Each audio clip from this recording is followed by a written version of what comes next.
우리가 지낸 숙소에서 30초만 걸어 나와도 볼 수 있는 알록달록한 스노클링 명소, 이러한 열대바다를 느낄 수 있는 가장 가까운 휴양지가 오키나와입니다. 우린 그 열대바다 오키나와 감성을 온전히 느끼고 싶어 코티지 형태 독채 숙소를 예약해서 가까운 오키나와로 6박 7일 가족여행 다녀와봤습니다. 이번 여행은 처형이랑 조카도 함께 했다 보니 6인 여행 경비로 설명드리고 뒤쪽에 4인 가족 경비랑 성인 1인 경비도 계산해서 따로 말씀드려 볼게요. 그리고 제주도와 비교하시는 분들이 많고 음식이 그렇게 맛없다는데 오키나와 여행 갈만한지 영상 보면서 함께 확인해 보시죠. 요즘 오키나와 본섬 외에도 미야코 이시가키 직항이 생기면서 많이들 가시더라고요. 7개월 된 아기도 함께다 보니 인프라가 잘 되어 있는 본섬으로 가봤습니다. 다만 오키나와 자체가 자연과 함께하는 여행지라 질병을 옮기는 해충이나 모기가 걱정됐는데 마침 35년 된 국내 해충 전문 업체인 영진팜에서 광고를 주셨습니다. 다 여러분 덕분입니다. 감사합니다. 후기가 너무 좋고 가성비에 용량이 딱 100ml로 기내 반입도 가능해서 동남아나 일본 갈 때 간편하게 가져갈 수 있겠더라고요. 2시간 걸려 오키나와 도착했습니다. 보통 7, 8월은 너무 더우면서 태풍 위험이 있고 겨울에는 바다에서 수영하기에는 춥습니다. 그래서 4월에서 6월, 9월에서 11월이 여행하기 좋은 시즌이고 우리는 5월 중순에 다녀왔습니다. 오키나와 여행은 크게 두 가지 방법이 있는데 첫 번째가 나하 시내에서 머물면서 유명한 만자무나 추라우미 수족관 정도만 북부투어 신청해서 다녀오는 방법이 있고 두 번째는 외곽에 숙소를 잡고 렌터카로 시내보다는 자연을 좀 더 즐기는 방법이 있습니다. 우린 오키나와가 운전하기 쉽다길래 두 번째 방법으로 여행해봤고 공항 도착하자마자 렌터카 받으러 가봤습니다. 짐 찾고 그냥 이 표지판 쭉 따라가면 렌터카 픽업 셔틀버스 타는 곳이 나오는데 예약한 업체 플랫폼 번호 찾아서 가시면 됩니다. 우린 공항에서 가까우면서 가성비 좋은 마리오 렌터카로 예약했는데 같은 업체라도 외국인 전용 홈페이지와 일본 공식 홈페이지랑 가격 차이가 꽤 나더라고요.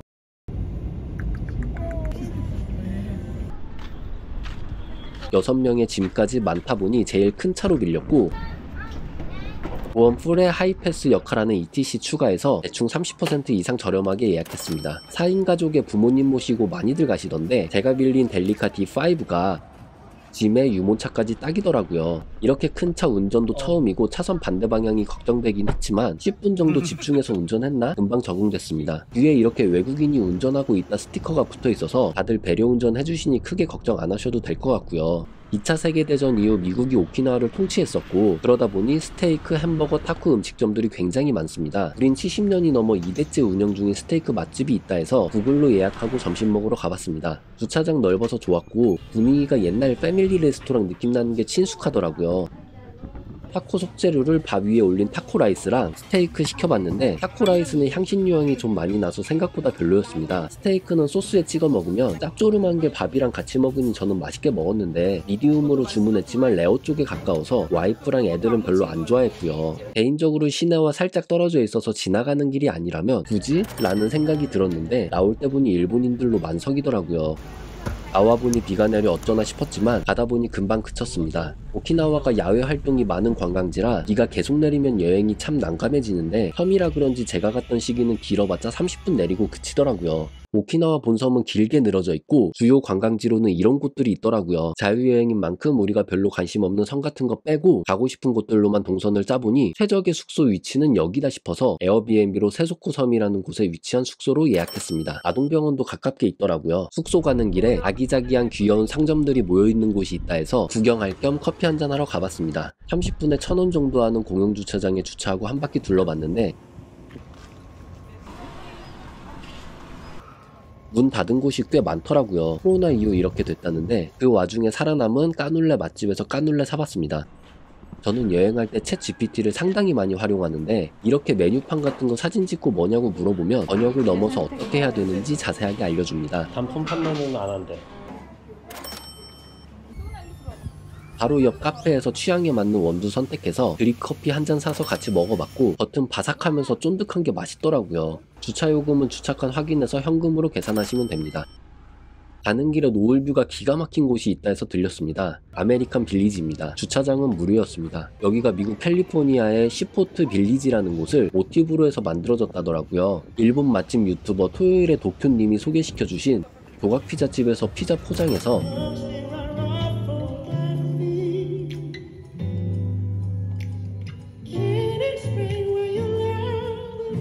적당한 곳에 앉아서 먹어봤습니다. 피자도 맛있었지만 무엇보다 분위기가 너무 좋아서 기분이 정말 좋더라고요. 노을이 정말 예뻤습니다.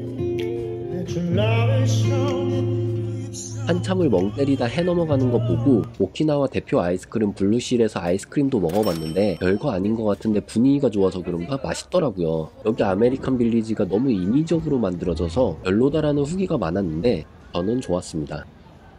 날 좋은 날 노을 보러 한 번쯤 오시면 좋을 듯 합니다.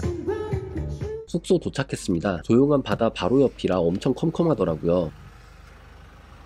집주인한테 받은 킥박스 비밀번호 치고 키 꺼내서 들어가면 됩니다.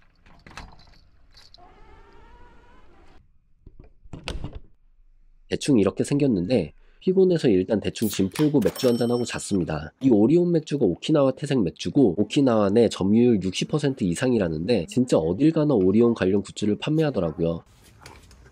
일어나자마자 아이랑 같이 나가봤는데 너무 마음에 들었습니다. 오키나와 본섬 바로 옆에 세스코 섬이라고 조그마한 섬이 있고 그 섬을 이어주는 세스코 대교 아래에 있는 집인데 바로 앞에는 안치해변이라고 스노클링 명소가 있습니다. 외관은 이렇게 생겼습니다. 그런데 이런 집 특징이 온갖 벌레 해충들이 집 안으로 들어올 수 있다는 건데 그래서 소량의 퍼메트린 성분이 들어있어 사람에게는 무해하지만 해충에게는 아주 쥐약인 영진팜 수호천사 헌터 살충제를 들고 집안 곳곳을 둘러봤습니다. 이건 오키나와 어딜 가나 볼 수 있는 사자 얼굴에 개 몸을 붙인 시사라는 건데 나쁜 기운을 막고 복을 가져온다더라고요. 한 바퀴 돌면서 구석구석 뿌려봤습니다. 뒤쪽으로 가보니 세탁기 2대에 건조기까지 있었고 외부에 화장실도 하나 더 있었습니다. 이게 집 앞에서 물놀이하고 여기서 바로 씻을 수 있어서 상당히 편하더라고요. 집에 들어가면 편하게 신고 다닐 크록스부터 해서 물놀이 용품, 불꽃놀이 세트, 배드민턴, 우산, 구명조끼 뭐 별게 다 있었습니다. 하와이 때도 그랬지만 이런 게 진짜 에어비앤비의 특장점이 아닌가 싶습니다. 호스트가 엄청 세심한 것 같더라고요. 화장대도 있었는데 대충 이런 느낌입니다. 벌레 기어나올 곳 같은 곳에 뿌려주고 이게 한 번 뿌려두면 대략 4주간 살충 효과가 지속되기 때문에 수시로 뿌릴 필요도 없이 이렇게 머물 숙소에 한 번씩만 뿌려주면 됩니다. 높낮이 조절이 가능한 테이블도 있었는데 넓어서 아이들이 놀거나 밥 먹을 때 너무 유용했고요. TV는 넷플릭스, 유튜브 다 되는 스마트 TV입니다. 거실에는 적당한 크기 침대 2개가 있었고 이게 얼룩도 없고 냄새도 뿌리는 순간만 살짝 났고 금방 날아가더라고요. 침구류랑 캐리어에도 뿌려뒀습니다. 주방에는 냉장고가 크게 있는데 냉장고 안에는 조미료부터 해서 얼음도 들어있더라고요. 제가 호주랑 하와이, 후쿠오카에서도 에어비앤비로 집 빌려봤는데 확실히 일본이 청소 상태는 가장 좋았습니다.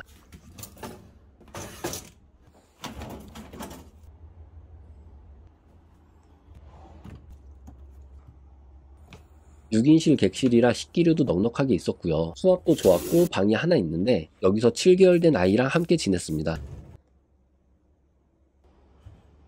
수건도 넉넉하게 있었고 면봉에 치실까지 있더라고요. 화장실 넓고 비데도 있고 6명이라고 일회용 칫솔도 6개 구비해 주셨습니다. 그리고 집 밖으로 나가면 아까 얘기했던 집 바로 앞 안치해변입니다. 수중 환경이 어떤지는 물놀이 할 때 소개시켜 드릴게요. 오늘은 오키나와 하면 가장 먼저 나오는 추라우미 수족관 가보려고요. 그 전에 300년 가까이 된 후쿠기 나무 2만 그루가 심어져 있어 아침에 산책하기 너무 좋다는 빛의 후쿠기 가봤습니다. 적당한 곳에 주차하고 좀 걸어봤는데 상쾌한 게 좋긴 하더라고요. 근처 식당에서 브런치도 먹어봤는데 뷰도 좋고 맛도 좋았습니다. 이렇게 자전거 빌려서 한 바퀴 돌아도 좋겠더라고요. 자전거는 여기서 빌리시면 됩니다. 좀 더 걷다 보니 하와이에서 유명한 말라사더 도넛에 아이스크림을 넣어 파는 평점 좋은 디저트 가게가 있길래 먹어봤는데 도넛은 주문 즉시 튀겨서 뜨거운 게 속은 차갑고 이것도 맛있었습니다. 10분 정도 걸으면 나오는 비세자키에는 사람들이 스노클링 하고 있더라고요.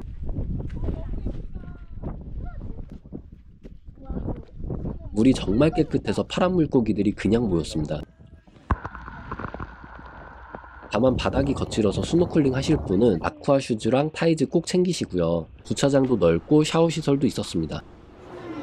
추라우미 수족관이 유명한 이유가 오키나와 바다 생태 그대로를 옮겨놓은 세계 최대 규모의 수조 때문인데 이 수조에는 10m에 육박하는 바다 상어와 대형 가오리 만타레이가 살고 있습니다. 구글맵에 7번 주차장 찍고 가면 가장 가까운 주차장에 주차할 수 있습니다.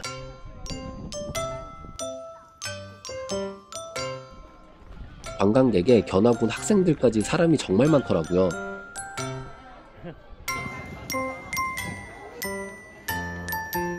그냥 사람들 가는 길로 쭉 가다 보면 입구가 나옵니다. 입장권은 성인 2만원, 아이 7,000원 정도인데 인터넷으로 구매해도 아주 살짝 저렴할 뿐 큰 차이는 없습니다. 다만 사람 많으면 줄 서서 입장권 구매해야 돼서 우린 인터넷으로 구매해서 들어갔고요. 오, 벌써 이뻐. 여기가 산호연구로도 굉장히 유명한데 그걸 알고 봐서 그런지 수조 관리하는 모습이 인상적이었습니다. 이게 그 유명한 메인 수조고 사람이 정말 많더라고요. 바다 상어는 8.8m로 웅장하긴 한데 실제로 보니 생각보다 작은 느낌이었고 만타레이는 무슨 전투기가 날아가는 모습처럼 멋있었습니다. 수조 옆으로 가면 식당 겸 카페가 있는데 대기가 좀 있어서 뭐 드실 분은 구경하기 전에 대기 등록해두시면 됩니다. 저기는 500엔짜리 유료 좌석, 여기는 무료 좌석입니다. 시간 맞춰가면 하루에 2번 고래상어 밥 먹는 것도 볼 수 있는데 뭔가 신기하면서 재밌었고요. 여기가 이 수조가 엄청 큰 거지 제 기준 이거 외에 아쿠아리움에서 볼 건 별로 없었습니다. 배고파. 밖으로 나오니 푸드트럭 있었고 우린 시간 맞춰 돌고래쇼 보러 갔고요. 쇼는 10분 정도 했는데 24년 12월부터 동물보호 차원에서 간소화됐더라고요. 요즘 추세가 그런 것 같던데 좋다 생각했습니다. 추라우미 수족관 역시 오키나와 최대 관광지답게 외관이 참 멋졌습니다. 오키나와 방문하시면 한 번쯤 둘러보시는 거 추천드립니다. 우리가 있는 이 모토부라는 지역에는 맥주 발효 사료로 사육한 모토부 규가 유명합니다. 우린 모토부 규 목장을 직접 운영하는 야끼니쿠 식당 본점이 수족관과 가까워서 한번 가봤습니다. 구글로 예약하고 갔더니 이렇게 룸으로 안내해 주시더라고요. 일단 세트 하나 시켜서 먹었는데 다른 질 좋은 와규랑 큰 차이는 못 느꼈지만 야들야들 부드러운 게 역시 맛있더라고요. 제가 좋아하는 소, 혀랑 채끝 등심 추가로 시켜서 배부르게 먹고 25만원 정도 내고 나왔습니다. 숙소에서 다리만 건너면 큰 마트와 다이소가 있는데 이게 상당히 편하더라고요. 보니까 식당들이 대부분 오전 11시 이후에 열어서 아침밥 먹을 곳이 별로 없는데 우리는 매일 밤 여기서 아침 먹을 것도 사고 그랬습니다. 이건 뭐야? 이건 부부 햄버거야. 부부로 만든 햄버거 스테이크 같은 반찬인데. 장 볼 때도 이렇게 챗 GPT 이용하면 상당히 편하고요. 마트와 푸드트럭에서 타코야끼 사서 맥주 한잔 하면서 하루를 마무리했습니다. 오늘은 숙소에서 스노클링도 하고 걸어서 다녀올 수 있는 동네 맛집에서 이것저것 먹어보려고요. 윤수를 배경으로 여고생들이 놀고 있는데 뭔가 애니메이션 한 장면 같은 게 예뻤습니다. 아침밥 든든하게 먹고 숙소에 있는 물놀이 용품 이것저것 챙겨봤고 살충제랑 같이 판매하는 물에 잘 안 녹는 모기기피제 수호천사 파워도 뿌려봤는데 안전한 이카리딘 성분이라 물속 환경오염에도 영향 없고 6개월 이상이면 사용 가능하다더라고요. 여기 안치해변은 유료 주차장도 운영하고 샤워시설도 있었습니다. 해변 바로 앞에 간식 먹을 수 있는 식당도 있고 다양한 액티비티도 할 수 있었는데 가격은 우리나라보다 살짝 저렴한 느낌이었습니다. 보트에 모래놀이 세트까지 야무지게 챙겨서 놀아봤고요. 저는 둘째 낮잠 재우느라 맥주 마셨는데 이것도 너무 좋더라고요. 가끔 배가 지나가는데 1, 2분 있으면 이렇게 파도 풀장도 만들어지고요.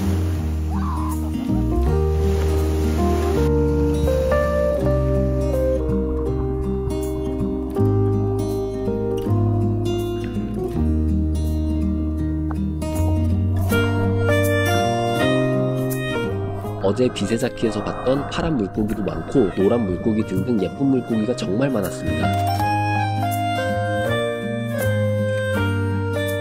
이렇게 버섯 바위가 있어서 그런가 확실히 휴양지 느낌 물씬 나더라고요. 집에서 물놀이 좀 더 하다가 바로 씻었는데 이렇게 쾌적하게 스노클링 할 수 있다는 게 너무 좋았습니다. 집 바로 옆에 있는 평점 5점짜리 일본 가정식 식당 가봤습니다.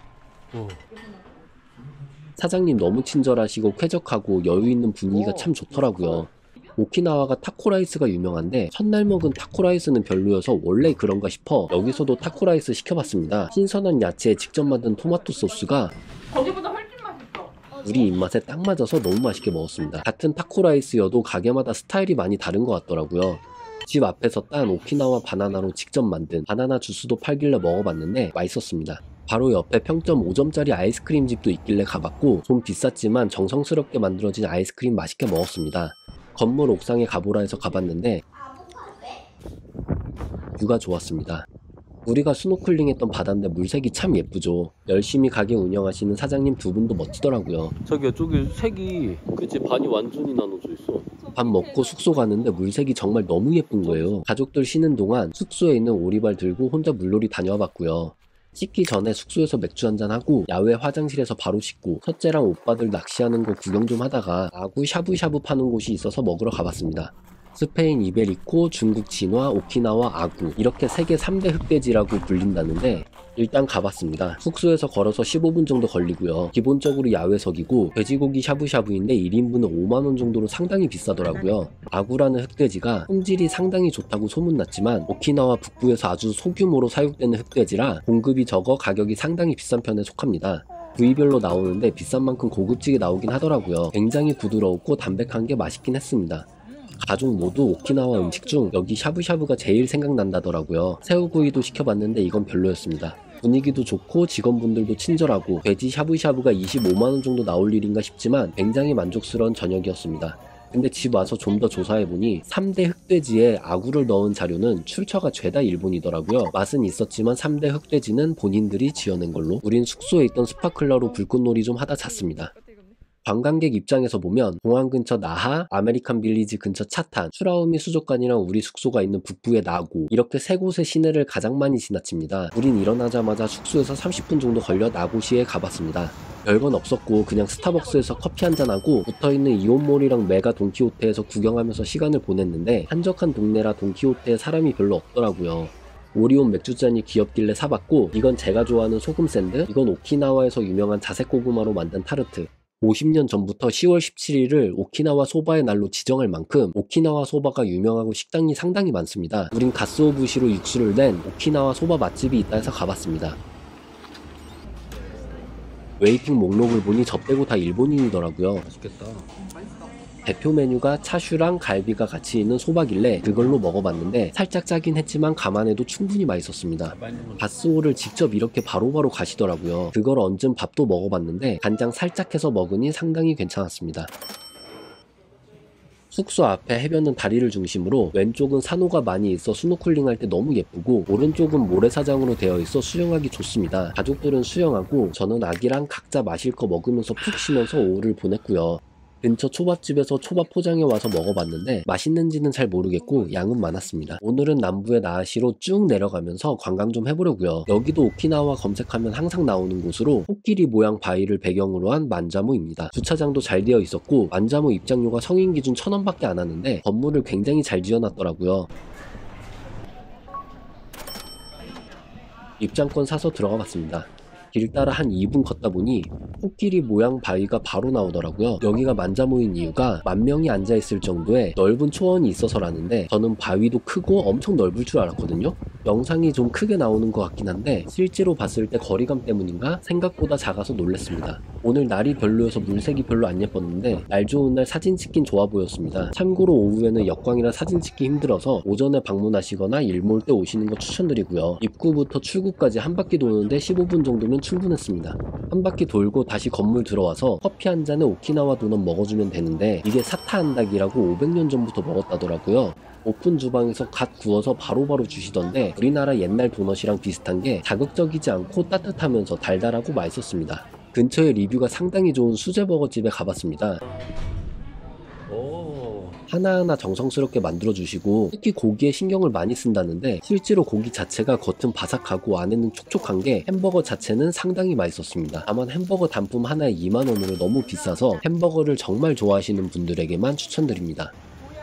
오키나와 최대 번화가라는 국제거리 한번 가보려고요. 지역 간 이동할 때 관광객 기준 보통 서해안 해안도로인 58번 국도 또는 하나밖에 없는 오키나와 고속도로를 타게 됩니다. 고속도로 타게 되면 통행료 10,000원 정도 내야 하지만 30% 정도 시간을 절약할 수 있고 중간에 쿄다 휴게소에서 유명 관광지 입장권을 좀 저렴하게 구매할 수 있습니다. 렌트카 빌릴 때 ETC 옵션 추가했다면 고속도로에서 ETC라고 적혀있는 곳으로 그냥 지나가면 알아서 정산되고요. 돈은 나중에 렌터카 반납할 때 한꺼번에 내면 됩니다. 58번 국도를 타게 되면 조금 오래 걸리긴 해도 해안도로라 드라이브 하기에는 좋더라고요. 여기가 국제거리니까 구글맵에서 근처 주차장 찾아 주차하시면 됩니다. 확실히 사람이 많더라고요. 여기저기 구경 좀 하다가 노부부가 운영하는 60년대 레트로 카페 가서 커피 한잔 하면서 팥빙수 먹어봤는데 팥도 직접 만드신 거고 양도 많았습니다. 적당히 달면서 맛있더라고요. 커피도 맛있었는데 알고 보니 일본 내 전국 커피 맛집으로 소개되기도 했더라고요. 사장님도 굉장히 친절해서 기분 좋게 먹고 나왔습니다. 자가리코 과자가 유명한 칼비 스토어가 전국 10개 매장 중 한 곳이 국제거리에도 있길래 직접 튀긴 감자튀김도 먹어봤고요. 아이가 정말 좋아하더라고요.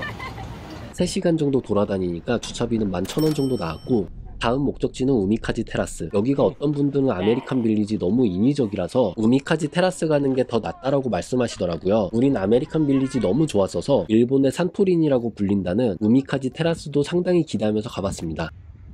기대를 해서 그런가 개인적으로 산토리니랑 비교하기는 좀 힘들 것 같지만 바다도 예쁘고 애들이 뛰어놀기에는 좋았습니다. 공항 바로 옆이라 비행기도 많이 보이더라고요. 근데 이게 소리 예민한 사람은 좀 신경 쓰이겠다 싶었습니다. 구글로 식당 하나 예약해서 갔는데 여긴 별로였고, 오키나와가 타코가 유명한데 아직 제대로 못 먹어봐서 괜찮다는 타코집 가서 먹어봤습니다. 바삭한 타코쉘로 시켜봤는데 한국에서 먹는 맛이랑 비슷해서 잘 먹었고 분위기도 좋아서 만족스러운 식사였습니다. 오늘 날이 별로라 노을을 제대로 못 봐서 그건 아쉽더라고요.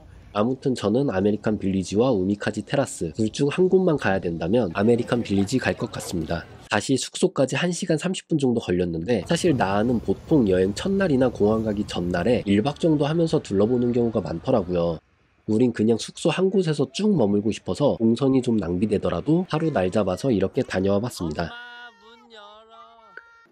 벌써 내일이면 집 가는 날이더라고요. 일어나자마자 집 앞 산책 좀 하다가 유명한 코우리 대교가 있는 코우리 섬에 가봤습니다. 지금 건너고 있는 게 코우리 대교로 2km 길이로 오키나와 현지에서는 두 번째로 긴 대교에 속합니다. 참고로 인천대교는 10배인 20km 정도 되고요. 오키나와에서 아침부터 문 여는 몇 없는 코우리 대교 뷰 피지 식당에서 아침 먹었습니다. 옥상에서 보니까 코우리 대교가 잘 보였고 음료 예쁘게 주시고 아침에는 이거 단품 메뉴로 애들이 좋아했습니다. 여기가 피지 사람이 오키나와 넘어와서 식당을 연 건데 피지에서 유명한 코코넛 새우 카레가 시그니처고 점심때는 이렇게 대기도 있더라고요. 코우리 섬이 새우 산지는 아니지만 코우리 슈림프라는 가게가 워낙 유명해져서 많은 관광객들이 새우 먹으러 코우리 섬까지 온다더라고요. 우리도 온 김에 먹으러 가봤습니다. 이 트럭으로 8년 동안 장사해서 이렇게 건물까지 세웠다는데 실제로 이 한적한 섬에 여기에만 사람이 몰려있더라고요. 11시 오픈 전에 갔는데도 대기하는 분들 꽤 있었습니다. 갈릭버터 스파이시 두 가지 맛이 있고 개당 13,000원 정도 하더라고요. 밥이 있는 거 없는 거 선택할 수 있고 먹어봤는데 좀 짜긴 했지만 밥이랑 같이 먹으니 우리 입맛에 딱 좋았습니다. 이게 하와이 북부 쪽 버터새우를 모티브로 만들었다고 하고 거기서도 제일 유명한 곳에서 먹어봤지만 저는 여기가 우리 입맛에 더 맞더라고요. 조금 아래로 걸어 내려가면 코우리 해변이라고 나옵니다. 구름이 좀 있어서 그런가 영상에는 바다색이 제대로 안 나왔는데 바다색이 이쁘다. 바다색이 진짜. 여기도 스노클링 하고 계시는 분들 계셔서 여쭤보니 물고기는 없다더라고요. 튜브 수영하긴 좋아 보였습니다. 옆에 기념품점인지 식료품점도 크게 있어서 구경하다 오키나와 바다포도가 유명하다 해서 한번 사봤습니다. 아빠 너무 많이 일단 조금만 들어. 아니 아빠 조금만 들어. 아이 그래도 이 정도 뭐. 아빠 조금만 들어. 5월 오키나와 날이 정말 덥더라고요. 생전 먹지도 않던 논 알콜 맥주 한잔 했습니다. 숙소 가는 길에 전망이 기가 막힌 카페가 있어서 잠깐 들렸는데 전망이 좋긴 했습니다.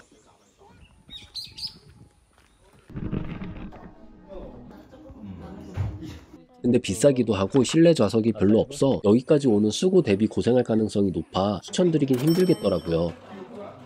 마지막 날 오후는 오키나와 바다 최대한 즐기기 위해 마당에서 물놀이도 하고 집 앞에서 스노클링도 하면서 오후를 즐겼고요. 일본까지 왔는데 이자카야를 안 갈 수가 없죠. 근데 이자카야가 대부분 흡연이라 아이랑 같이 갈 만한 곳 찾기가 쉽지가 않은데 숙소 근처에 괜찮아 보이는 곳이 있길래 가봤습니다. 패밀리룸처럼 한쪽에 이렇게 자리가 따로 있더라고요. 레고의 보드게임에 사장님 부부도 친절해서 너무 좋았습니다. 진이짠.